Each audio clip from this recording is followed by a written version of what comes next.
We would like to send out a special thanks to Nutrafol for supporting The Trail Went Cold. It's time to join the thousands of women standing up for their strands. You can grow thicker, healthier hair by going to Nutrafol.com and entering the promo code COLD, and you'll get 20% off. That's Nutrafol.com and enter the promo code COLD to get 20% off. Thank you, and enjoy the episode. January 16th, 1985. Massillon, Ohio. 64-year-old Bill Wacker informs the local sheriff that his home has been ransacked, and this is the third time such an incident has happened. Months later, Bill's wife, Dorothy Wacker, is attacked inside the house by an unidentified man who had asked to use the phone after claiming his car broke down. Over the course of the next decade, the Wackers are subject to threatening notes and phone calls and other odd forms of harassment at their home from an unknown party. Even after Dorothy is physically attacked for a second time, the authorities cannot find any evidence which points to a specific suspect, and the motive for the harassment campaign is never determined. After that, the trail went cold.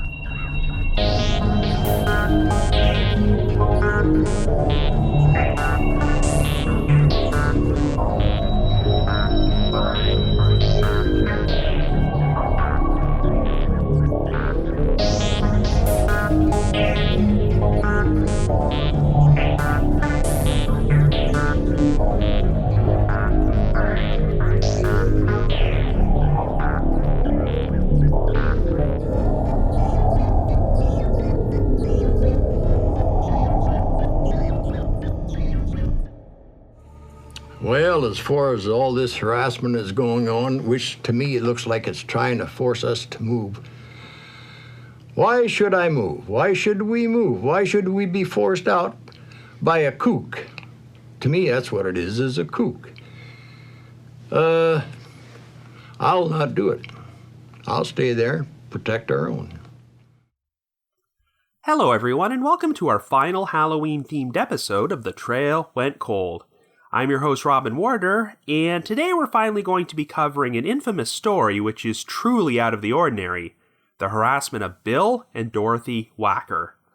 That sound clip you just heard was from an interview with Bill Wacker on Unsolved Mysteries, where he expressed his belief that both he and his wife were being targeted by a kook. As you probably know, every October, it's become a tradition for The Trail Went Cold to count down to Halloween by releasing episodes about creepy mysteries which have some sort of Halloween slant to them, and I thought this was an ideal time to finally cover one of our most heavily requested cases in the history of this podcast. The story involves an elderly married couple from Ohio named Bill and Dorothy Wacker, whom, starting in the mid-1980s, would find themselves at the center of a relentless harassment campaign which would pretty much last for a decade.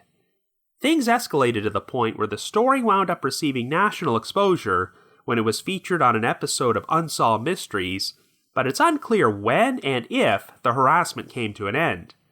Now, I'll state right up front that aside from the Unsolved Mysteries segment, there are virtually no other sources of information about this story available, which is the main reason I've held off on covering it for so long. However, I should also mention that if you visit the Unsolved Mysteries message board at the Sitcoms Online forum, which I'm always referencing, you'll find that this case is the topic of the largest thread there, which began way back in 2004, and at the time of this recording, is currently 96 pages and 1,428 posts long. So obviously, this is a heavily discussed story, and since the source of the Wackers' harassment campaign was never identified, some people have speculated that the whole thing might have been an elaborate hoax, and the Wackers staged all the attacks on themselves. Well, later on in this episode, I'm also going to spend some time discussing a case I recently learned about at the Unresolved Mysteries subreddit involving an 87-year-old woman named Sigrid Barginde. Like the Wackers, Sigrid claimed she was being harassed in her home by an unknown attacker, but the key difference is that she eventually wound up dead under suspicious circumstances. While I do not believe the two cases are connected, there are some interesting parallels between them, and the motives for what happened remain unclear. Anyway, before we get started, just a quick reminder that The Trail Went Cold is a weekly podcast, which is currently available for download on several platforms, including Apple Podcasts, Stitcher, Google Podcasts, and Spotify. So if you like this podcast, be sure to subscribe to it, and please leave us a rating or review on any of those sites to help spread the word and garner us more exposure. The Trail Went Cold is on Patreon, so if you would like to learn how to support the show, please visit our page at patreon.com/thetrailwentcold. For as little as $1 a month, you can garner access to exclusive rewards, which may include stickers and thank you cards, early access to episodes, and bonus content. So with all that out of the way, let us now delve into the bizarre saga of the Wackers.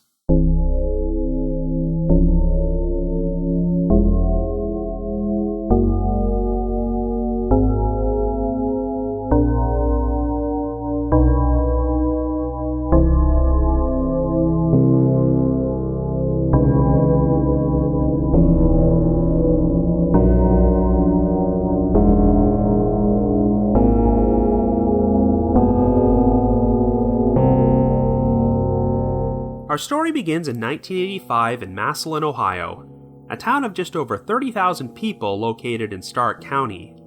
Our central figures are 64-year-old Bill Wacker and his 57-year-old wife, Dorothy Wacker, who live in a rural home located outside of town next to a two-lane highway. By this point, the Wackers have been married for 39 years and have two grown daughters, Kathy and Peggy. On January the 16th, Bill contacted the Stark County Sheriff's Office to inform them that he and Dorothy had returned home to discover that their house was ransacked. This marked the third time someone had broken into the Wacker residence and vandalized it, but the culprit was never identified, and another strange incident would occur in July of that year. At the time, Dorothy had recently undergone heart surgery and was at home recuperating when she heard a knock at the front door. Dorothy went to answer it, and said she was greeted by a blond man in his mid-20s who told her that his car had broken down and he needed to use the phone to call for assistance. The breakdown had apparently occurred somewhere down the road, so even though Dorothy could not see this man's car, she agreed to invite him inside.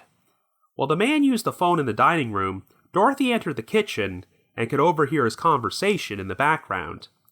Dorothy then heard the man hang up and thank her for the assistance, so she assumed he was leaving the house. But shortly thereafter, Dorothy claimed she was attacked from behind and knocked unconscious with blows to her head and jaw.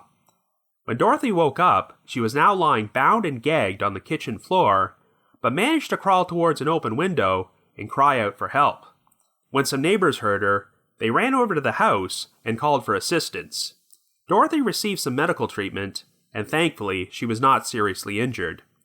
However, when Bill returned home, he discovered that a number of items had been stolen from the house, including a .22 caliber revolver, a movie camera, a radio scanner, and an antique watch. And most curiously, the words, "cheaper but will do," have been written on the dining room wall in crayon. Even though Dorothy provided a description of the young man who entered her home, and the police created a composite sketch for him, he was never caught or identified. But things took an even stranger turn 4 months after the attack, when Bill discovered his stolen .22 caliber revolver on the front porch.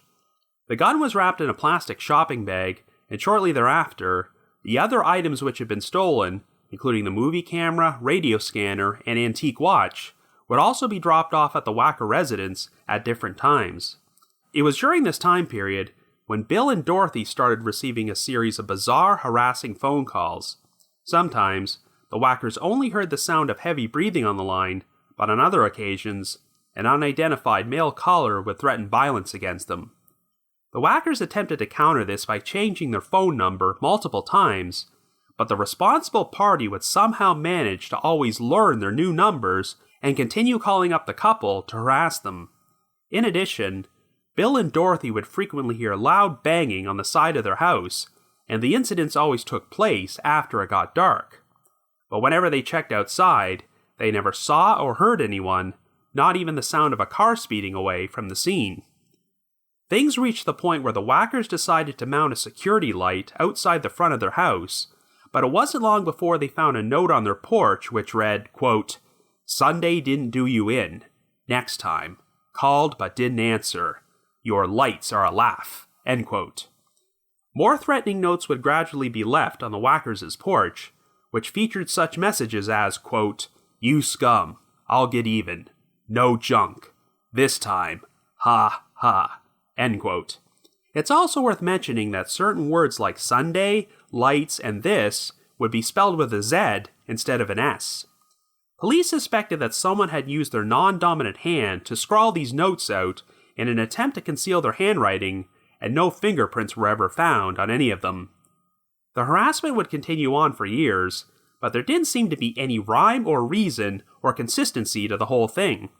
Sometimes, the Wackers would go months without any issues, but then they'd face a non-stop flurry of activity for about a month or so before things got quiet again. And every time the Wackers reported these incidents, the police were unable to turn up any suspects or evidence to suggest what the possible motive for this harassment might be. Well, things escalated on the evening of October the 27th, 1993, when Dorothy was attacked from behind outside her residence by an unknown party. She received some lacerations to her head and injuries to her skull and was taken to the hospital for treatment, but even though police performed a search of the area and questioned the Wackers' closest neighbors, they could not find any eyewitnesses who saw anything unusual. This prompted Stark County Sheriff W. Bruce Umpleby to propose the idea to Dorothy that it might have been her own husband who attacked her, and perhaps Bill was responsible for staging a lot of the harassment the couple had received. However, Dorothy completely discounted this theory, and no evidence was ever found to support it.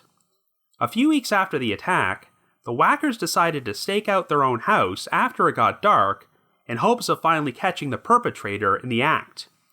While Dorothy and her daughter Kathy remained indoors, Bill hid inside a trailer parked in the driveway, and the couple's two sons-in-law, Dan and Clay, would watch the residence from inside a van parked across the road. The group would communicate with each other on walkie-talkies, but after watching the house for nearly 4 hours, nothing happened, so they decided to end the stakeout at around 10:30 p.m. Well, almost immediately thereafter, Dorothy and Kathy heard thumping sounds on the front porch, and when Bill, Dan, and Clay ran to the house, they found a note which read, quote, "Get the message."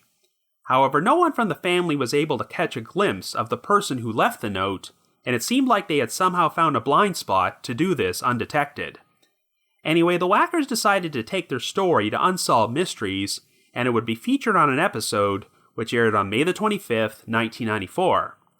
As far as I can tell, the segment did not lead to any answers about who was actually responsible for tormenting the Wackers, and it's unclear if the harassment came to an end after the show aired. What is known is that Bill passed away in July of 1999 at the age of 79, while Dorothy died 11 years later at the age of 83. However, the full truth about what actually happened to the Wackers continues to remain an unsolved mystery. So I guess you could say, the trail went cold. But before we continue, we would like to take a moment to express our thanks towards our new sponsor, Nutrafol, as we are very excited that they are supporting The Trail Went Cold. There are at least 30 million women out there who are impacted by weakened or thinning hair. But if you're among them, know that you're not alone, and there's a solution you can trust to deliver results. I mean, you don't want to have to use the phrase, "the trail went cold," when describing your hair growth. That's why thousands of women have taken back control of their hair with Nutrafol.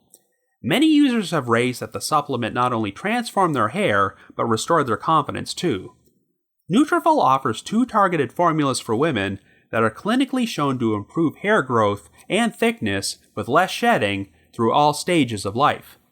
While healthier hair growth takes time, you will begin to experience thicker, stronger, faster-growing hair in 3 to 6 months. In fact, when a clinical study was performed, 86% of women reported improved hair growth after 6 months. More than 1,500 top doctors recommend Nutrafol as an effective and high-quality solution for healthier hair. I mean, I have at least one female friend who is a bit sensitive about her thinning hair, but she took the plunge and decided to try Nutrafol, and lo and behold, the hair growth greatly improved within months, and she now uses it all the time.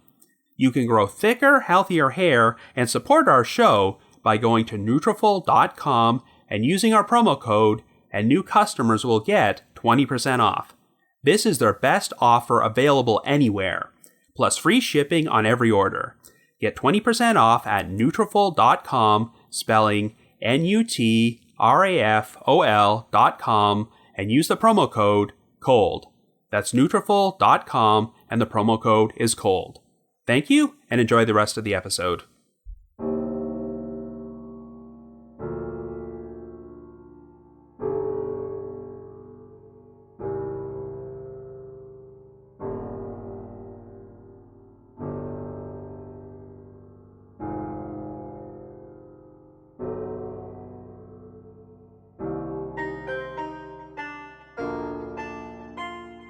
So like I mentioned in the intro, this most definitely ranks as one of the most bizarre and memorable stories ever featured on Unsolved Mysteries, so much so that the main discussion thread about this case at the aforementioned Unsolved Mysteries message board is currently 96 pages long.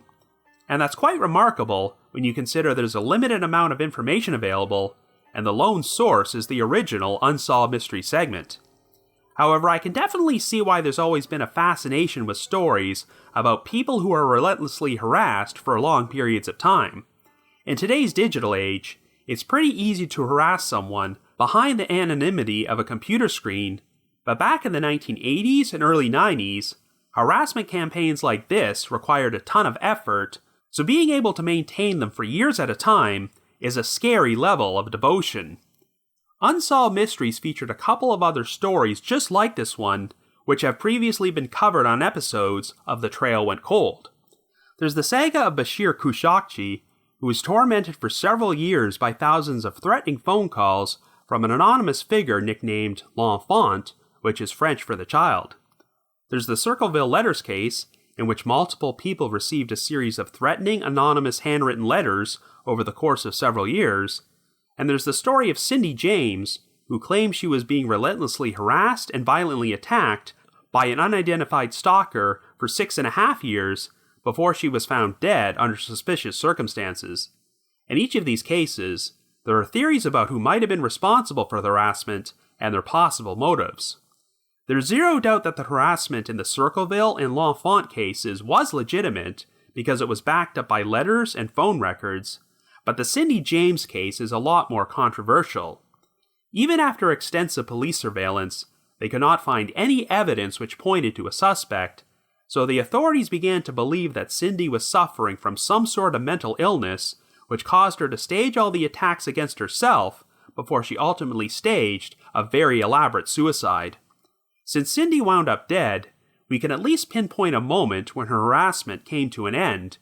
But what's complicated about the Wacker case is that we don't know what happened after their story received national exposure on Unsolved Mysteries, only that Bill and Dorothy both died of old age years later.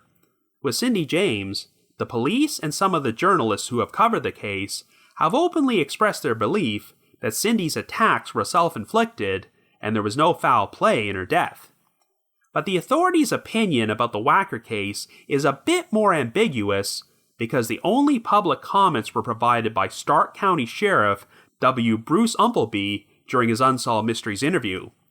Umpleby did claim that after Dorothy was assaulted in October of 1993, he decided to ask her if she believed it was possible that Bill could have attacked her, but Dorothy unequivocally said no. However, at no other point has anyone from law enforcement ever publicly expressed their belief that the Wackers were staging all these attacks on themselves. Well, in spite of this, if you look up any online discussion about this case, that is a heavily debated topic, as some people do seem to believe that the Wackers may have orchestrated an elaborate hoax. If they didn't, then that thread at the Unsolved Mysteries message board would not be 96 pages long. The thread is legendary for a number of reasons, as during the past 16 years, it has even been infiltrated by a number of trolls, one of whom went by the username Akook. Most of these trolls' posts have since been deleted, but you can still see snippets from a couple of them, which have been quoted in posts from other users. I'm not going to repeat them here, but their comments are pure batshit insanity, so you get the sense that these trolls may have had some personal animosity towards Bill and Dorothy, and were possibly even involved in the harassment campaign against them.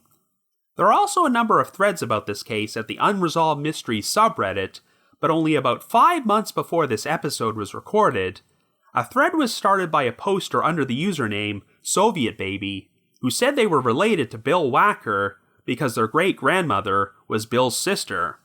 Apparently, Soviet Baby did not even find out about this story until recently, and was not born yet when it originally took place. They claim they asked some of their surviving relatives about it, but didn't learn any new information, which is not already public knowledge, though it was interesting to hear that the attacks apparently pretty much just stopped, and no real motive was ever determined. The biggest problem I've always had with the hoax theory is that since there's so little information available about this case, I think that people's belief in the theory is based primarily on gut instinct from watching the Unsolved Mystery segment, not hard facts.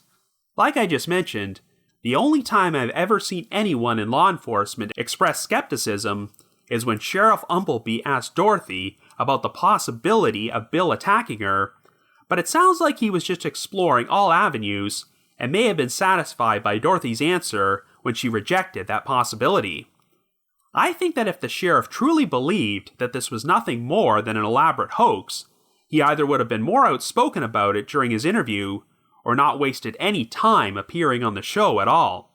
This is all just an assumption on my part, but I would not be surprised if there was information left out of the segment which provided a better idea about why the authorities believe the harassment was legitimate. I think the misgivings about the Wacker story may simply be based on the fact that truth is sometimes stranger than fiction, and this is a very out-of-the-ordinary case. After all, why would anyone spend the better part of a decade harassing and threatening an elderly couple who, on the surface, seemed to be living ordinary, unremarkable lives and didn't have any known enemies? But of course, since the debate about whether the attacks on the Wackers were real or fabricated is such a huge part of this story, I do have to address this topic on the episode. Anyway, the Unsolved Mystery segment starts off with the Wackers discovering that their house has been ransacked in January of 1985, and Robert Stack mentions that this was the third incident when something like that had happened. But looking at some comments from posters who believe in the hoax theory, I sometimes wonder if they're influenced by certain details in the show's reenactments, which, as you know, are not always 100% accurate. For example, during the reenactment, when the actor playing Bill sees that his house has been ransacked, he says, quote, "That's it, I've had enough, I'm calling the sheriff." During online discussion, some people have expressed suspicion over the fact that Bill waited until his house was vandalized 3 times before he involved the authorities. But the problem is that it's never explicitly stated that Bill did not contact the sheriff's office during the previous 2 incidents. That's just an assumption which has been made because of a line of dialogue from an actor. In actuality, we don't really know anything about the other 2 incidents, or if they were serious enough to involve the police. What we do know is that sometime over the next 6 months, Dorothy underwent heart surgery, and it was during her recuperation when she was supposedly attacked by an unidentified young man who asked to use her phone. Even though Dorothy was found bound and gagged, and it sounded like she sustained legitimate injuries, I have seen skepticism expressed about her story from people who do not find it believable that she would just allow a complete stranger into her home like that, and then walk into a different room while he made his phone call. Well, you have to remember that the Wackers were from an entirely different generation, and Dorothy had spent her entire life living in a small Ohio town, which I'm sure was not a hotbed of violent crime, so I don't find it unbelievable that she would be trusting enough to allow a man into her home who said his car had broken down. But of course, what is unusual is the fact that no one seems to have any idea who this guy is, even though it seems like there was something very personal about the attacks on the Wackers. On the one hand, since a couple of items were stolen from the house, I could accept the possibility that Dorothy was the random target of someone who wanted to commit a robbery. Perhaps when this guy wrote, "cheaper but will do," on the dining room wall in crayon, that was his way of saying that there wasn't as many valuable items in the house as he was hoping, but he was still willing to steal them. But why would this guy then decide to return every single one of these stolen items to the residents months later at different intervals? What would he possibly have to gain by this? Even if the items were not as valuable as he was hoping, he still could have made some money by pawning them. I honestly cannot think of another case where a victim's gun was stolen, but then suddenly returned out of the blue sometime later. Under normal circumstances, I might have been able to classify the attack on Dorothy as an isolated incident which had no connection to the other harassment, but the fact that these items were returned seems to go against that. But then again, if the whole thing was a personal crime meant to torment the Wackers, it's very odd that the perpetrator would have been willing to show his face to Dorothy. I guess the other possibility is that the attacker could have been an outside party who was hired by the mastermind to attack Dorothy and rob the place, and this person subsequently left the area, which is why he's never been identified. In fact, if you believe Bill was responsible for the second attack on Dorothy in 1993, who's to say he didn't hire someone to attack Dorothy the first time? But what would the motive have been? The issue is that there's very little information available about the Wackers' lives prior to these attacks, only that Bill served as a private first class in the Army during World War II and got married to Dorothy during this time period. I have not read anything to suggest there was any history of abuse or violence during the marriage, so why would Bill just suddenly start orchestrating attacks on his wife when they became senior citizens? And on the other side of the coin, why would the couple decide to orchestrate an elaborate hoax at this stage of their lives? With the Cindy James case, the victim had a mental breakdown and spent some time in an institution, so you could believe she was capable of fabricating attacks against herself, but as far as I can tell, there isn't any known history of mental illness in the Wackers' background. Of course, the Wackers' harassment campaign really started going into overdrive in the months following the attack on Dorothy, as they started hearing weird noises outside their house at night and started receiving threatening notes and phone calls. You'd assume that the authorities would have had access to phone records to figure out where these threatening calls originated from, but we are talking about a small-town police department during the 1980s, and if they did manage to trace the calls, they never released that information. It is interesting how even though the Wackers changed their phone number a number of times, these threatening calls kept coming, letting credence to the theory that a family member or someone close to them might have been responsible for this, which is how they managed to keep obtaining the new numbers. The police also believe that the person who wrote the threatening notes took steps to ensure their handwriting would not be recognized. Yet if the Wackers believe that someone from their inner circle might have been a promising suspect, they have never said so publicly. I think another big issue with having only one primary source of information for this case is that there aren't many specific dates and times available for the incidents of harassment. We know that it started sometime in late 1984, and the last documented incidents involving the second attack on Dorothy and the stakeout occurred in October and November of 1993. But it's really not clear just how frequent this harassment was during that 9-year window, as it was apparently quite sporadic, with months sometimes passing by without a single incident before things flared up again. Given that the first attack on Dorothy took place in the summer of 1985, I have no idea why someone felt compelled to attack her again 8 years later, though the key difference is that Dorothy identified an attacker the first time around, but we have no idea who was responsible the second time. It sounds like the injuries from the second attack were a bit more severe than the injuries from the first, so I have no idea what brought on this sudden escalation into violence. During his Unsolved Mysteries interview, Sheriff Umpleby stated that during their investigation, they never found any neighbors or residents from the area who reported seeing anything or could offer useful information. But if you go through that lengthy thread about this case on the Unsolved Mysteries message board, you'll actually find a photo of the Wacker residence on Google Maps, which provides more context about the area in which they lived. It's not exactly in the middle of nowhere, but it is in a rural area outside the Massillon city limits. And while there are other houses on the same road, they are mostly spread apart, so I don't find it too unbelievable that someone could covertly sneak around the Wacker residents and harass them without drawing the attention of any of their neighbors. In fact, what if it was one of the neighbors who was responsible for their harassment?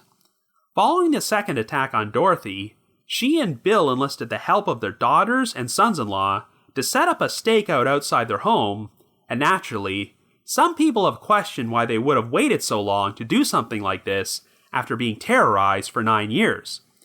Well, I think they likely decided to take this next step because things had recently escalated into violence, and given that the Wacker family weren't professional police officers, they may not have been very discreet when they organized their stakeout, so the perpetrator may have caught on to the fact that the house was being watched.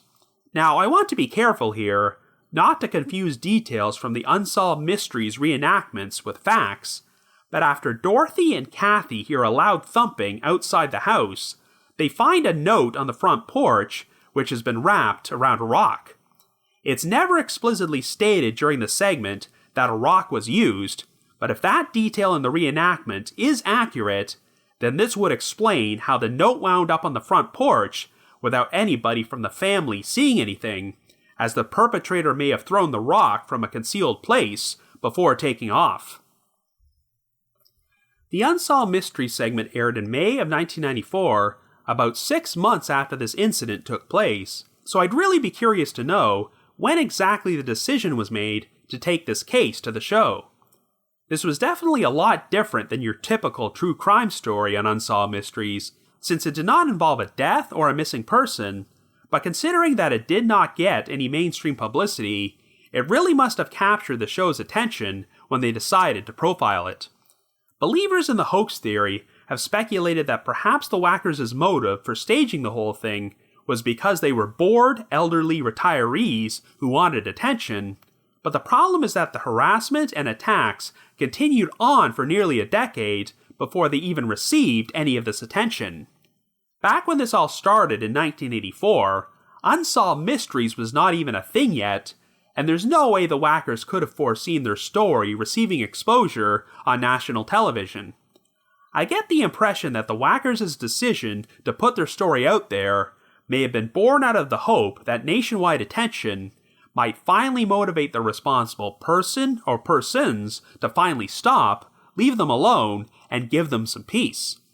I can't say with 100% certainty that's what happened, but if there was no further harassment of Bill and Dorothy until they passed away years later, then their strategy may have actually worked.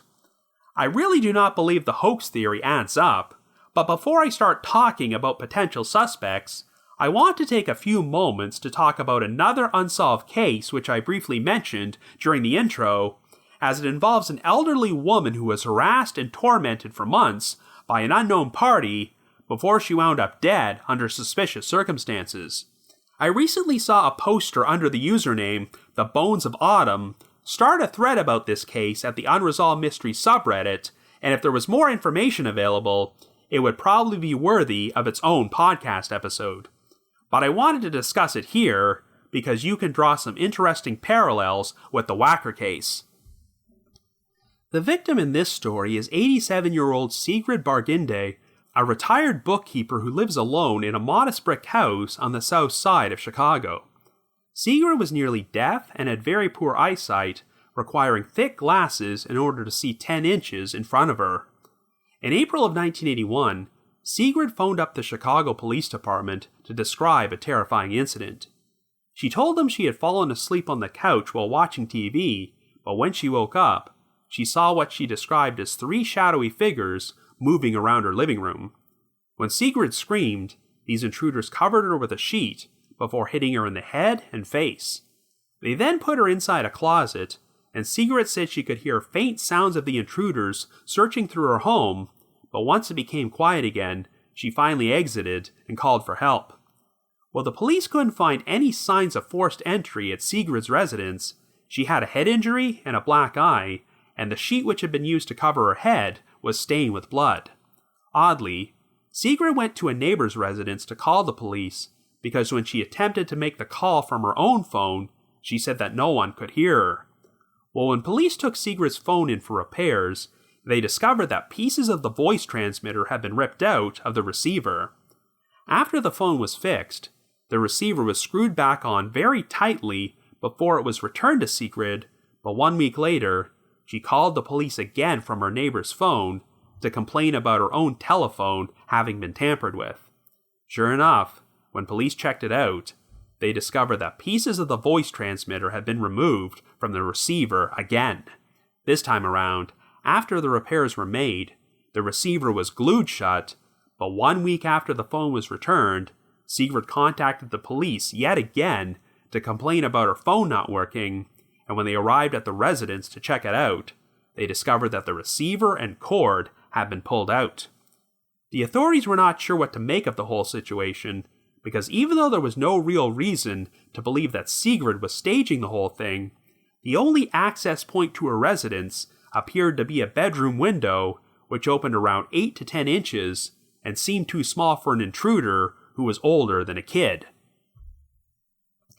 Regardless, the locks on Sigrid's house were changed, and the police decided to provide additional surveillance as they would frequently drive by the residence while their neighbors cut down some weeds to ensure that the residence was more visible to them. On June the 18th, while making a trip to the bank, Sigrid claimed she was the victim of an attempted mugging by multiple men who attempted to steal her purse. Sigrid managed to hold on to it before she fled to a neighbor's house and called the police. According to her neighbors, Sigrid seemed absolutely terrified by her constant ordeal and would often break out into tears while talking about it, stating, quote, "They're going to get me, I know it." A social worker who regularly checked in on Sigrid went so far as to suggest that she move elsewhere, but Sigrid was reluctant to do so, believing that she would be unable to sell her property if she told the buyer that she was being victimized by burglaries. The repairman who fixed Sigrid's phone had since become friends with her, so he decided to drop by Sigrid's house on June the 26th in order to check in on her. When no one answered the door, he decided to contact the police, who promptly arrived and entered the residence. They soon found Sigrid's dead body lying face down on her bed, and her hands were tied with a tan scarf. There were no signs of forced entry, and once again, her phone's receiver and cord had been ripped out, and a child's chair which was normally kept in the bedroom was found in the hallway with strips of sheets tied around it. When Sigrid's body was examined by Dr. Wayne Carver of the Cook County Medical Examiner's Office, he determined that her official cause of death was a heart attack. According to Dr. Carver, quote, "In order to classify the case as a homicide, there would have to be evidence that another person's actions led to her death. We have found no such evidence in this case. We don't know what spurred it. It's possible that it came as a result of a shock, but there is no way to verify it one way or another." End quote. So technically, Sigrid's death would have to be attributed to natural causes, and the case was officially closed on July the 30th. Sigrid's sister, Ingveld Barginda Evans, made the trip from Colorado to Chicago and wound up getting into a dispute with the police when they refused to release their records about the case to her.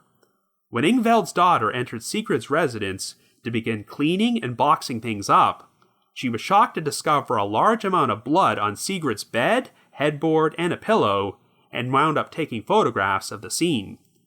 This prompted Sigrid's family to hire a private investigator to look into her case, and a Cook County probate judge would issue a court order demanding that the police turn over all the records to them.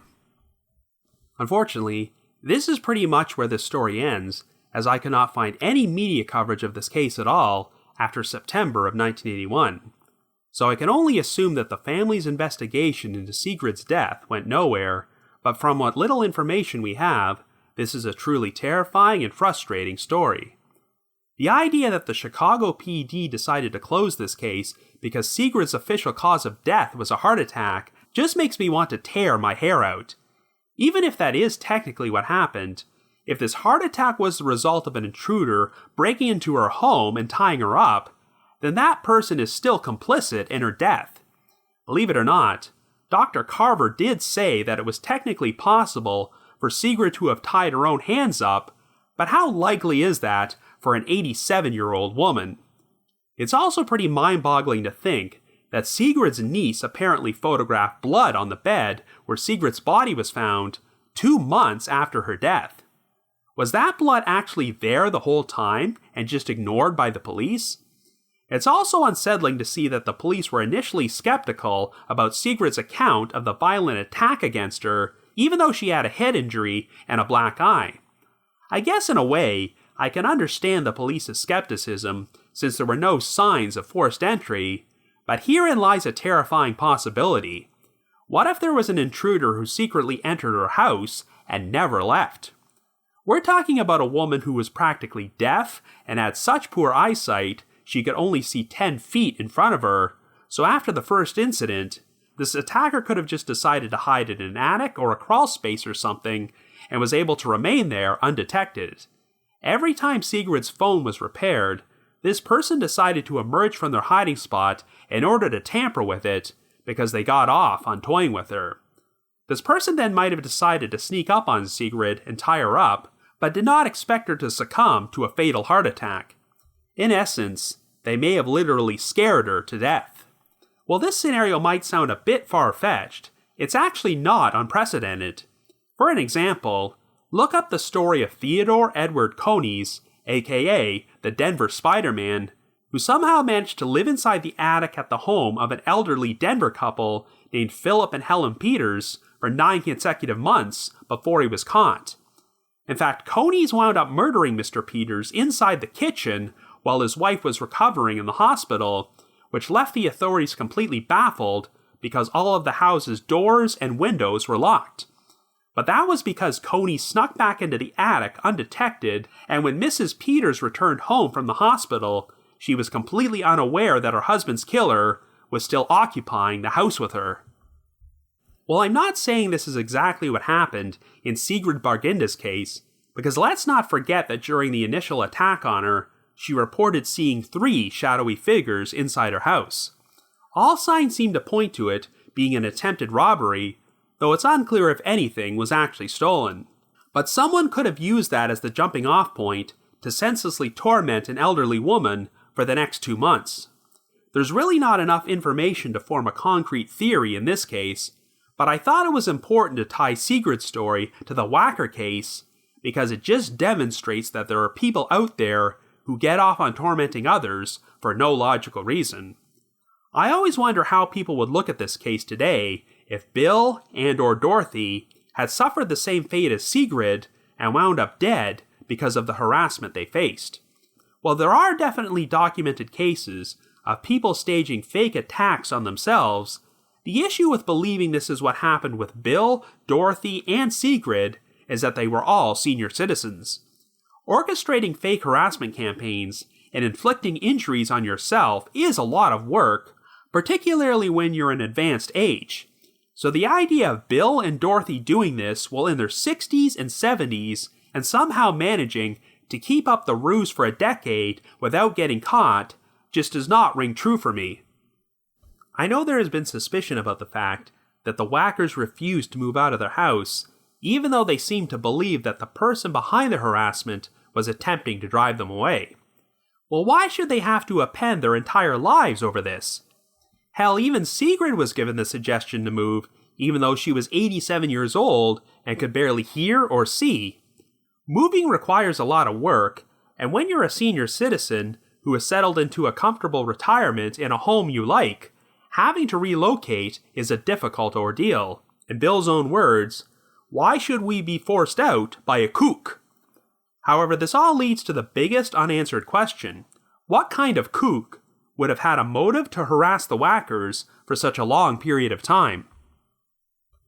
One alternate theory which has been pushed forward is that the responsible party was not after the Wackers personally, and instead had their eye on their house or the property they lived on, but it does seem like overkill to relentlessly keep this up for so many years over a real estate dispute. It just seems like the whole thing had to be personal, but the perpetrator's reasons for it may have only made sense in their own mind. Of course, the most prominent theory which has been pushed around is that the perpetrator either had to be a family member or someone with a close personal connection to the Wackers. Part of me wonders, if the Wackers did find out who was responsible for the harassment, sometime after the Unsolved Mysteries segment originally aired, but decided to keep their identity a secret from the public for privacy reasons.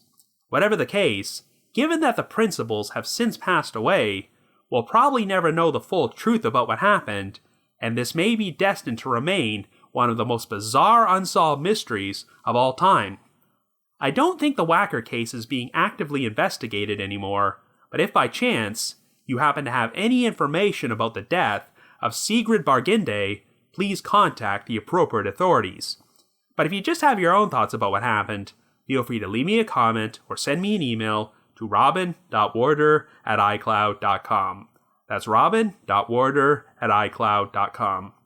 Now, the reminder that The Trail Went Cold is on Patreon, so please visit patreon.com/thetrailwentcold to learn how you can support our podcast and become eligible for some pretty neat rewards. We produced a bunch of exclusive bonus episodes for our patrons in tiers 2 and 3, and this past month, I released an episode about the 1982 disappearance of Sherry Irely, which was featured on a rather infamous segment of Unsolved Mysteries, where a psychic pointed the finger at a potential suspect who may have been innocent. And for our patrons in Tier 3, I've also recorded another new audio commentary track, which can be played over a classic episode of Unsolved Mysteries. I'd also like to give a shout out to our most recent listeners who have signed up with us on Patreon this week, and they are Julio F. and Jamie M. Thank you so much for your support. And before we bring this episode to a close, I'd like to play a promo for the all-new season of the true crime podcast, Scene of the Crime. In Season 1 of Scene of the Crime, we explored the tragic 2017 double murder of Abigail Williams and Liberty German in Delphi, Indiana. Now, Season 2 is upon us, and we are digging into another double murder. But this time around, the victims and circumstances couldn't be more different. Roger Atkinson and Rose Burkert were brutally murdered in their hotel room at the Amana Holiday Inn in Williamsburg, Iowa in September of 1980, and a killer wielding a heavy-bladed weapon in room 260, most likely a hatchet, would ensure that Roger and Rose didn't leave the hotel alive. Join us starting October 14th of 2020 as we kick off Season 2 of Scene of the Crime. Search for and subscribe to Scene of the Crime right now so you don't miss a single moment. In addition, I also wanted to provide another reminder that for the past several months, I have been hosting live streaming sessions on a platform called Get Vocal. Every Thursday night from 7 until 8 p.m. Eastern Time, I host what is essentially an after show for each week's podcast episode, where I have an interactive discussion about the featured case from said episode and answer questions and address comments from listeners. I always include a link to these sessions in our show notes of every episode, so be sure to check there for more information, or visit getvocal.com. That's GETVOKL.com. I also just wanted to give another shout out to my supporters at the Unresolved Mysteries subreddit and the Unsolved Mysteries message board at the Sitcoms Online forum, where if you feel like delving into a deep rabbit hole, contains a very lengthy discussion about the Wacker case. I need to provide a big thanks to McGill Foote, who edits and assembles this podcast together for me, and Vince Nitro, who composes the eerie music you hear on every episode. And of course, as you probably heard, we've been playing a special Halloween-themed version of the Trail Went Cold theme this month. If you haven't already, you can like us on Facebook, follow us on Twitter, or leave us a rating or review on Apple Podcasts, Stitcher, Google Podcasts, or Spotify. So have yourself a good week and a happy Halloween, and join us next Wednesday for another brand new episode of The Trail Went Cold.